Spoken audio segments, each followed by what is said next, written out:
एक बार भगवान बुद्ध जेतवन विहार में रह रहे थे। भिक्षु चक्षुपाल भगवान से मिलने के लिए आए थे। उनके आगमन के साथ उनकी दिनचर्या, व्यवहार और गुणों की चर्चा भी हुई। भिक्षु चक्षुपाल अंधे थे।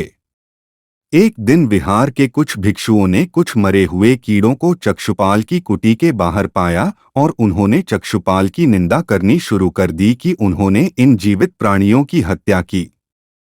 भगवान बुद्ध ने निंदा कर रहे उन भिक्षुओं को बुलाया और पूछा कि क्या तुमने भिक्षु को कीड़े मारते हुए देखा है? उन्होंने उत्तर दिया, नहीं।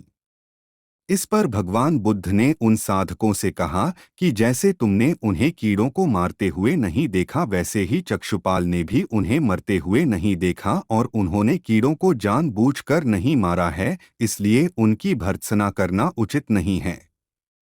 भिक्षुओं ने इसके बाद पूछा कि चक्षुपाल अंधे क्यों हैं? उन्होंने इस जन्म में अथवा पिछले जन्म में क्या पाप किए? भगवान बुद्ध ने चक्षुपाल के बारे में कहा कि वे पूर्व जन्म में एक चिकित्सक थे। एक अंधी स्त्री ने उनसे वादा किया था कि यदि वे उसकी आंखें ठीक कर देंगे तो वह और उसका परिवार उनके दास बन जाएंगे।